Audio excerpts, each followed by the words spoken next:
It's Jessica with the Art of Education. You know, there are many safety hazards around the art room, and one of the biggest ones that I think, for me, gave me anxiety was having a paper cutter in the art room. I mean, having this large blade with easy access to students just gave me nightmares at night sometimes. So I want to talk a little bit about some ways that I made it safer for my students to have something like a paper cutter in the art room. First and foremost, I feared for my own safety, because using the paper cutter when, as you know, the students are walking in, they're coming in, and you have to quickly start cutting paper as fast as you can because you're kind of running behind, and I always worried that my finger would go with the paper cutter. I also like to wear scarves, and so I would always be leaning down, and I just imagined my scarf getting sliced in half so many times, but thankfully that never happened.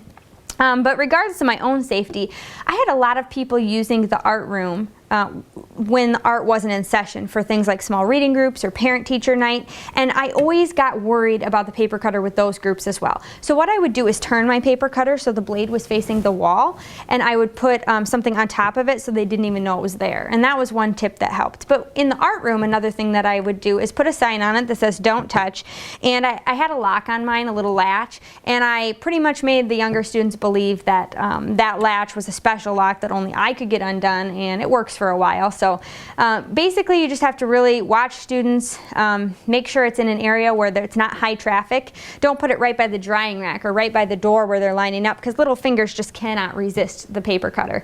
If you have a storage closet, that also might be a great place to store your paper cutter, out of sight and out of mind. So be careful out there, art teachers, with your paper cutters, and happy paper cutting. For more great tips and tricks, visit theartofed.com.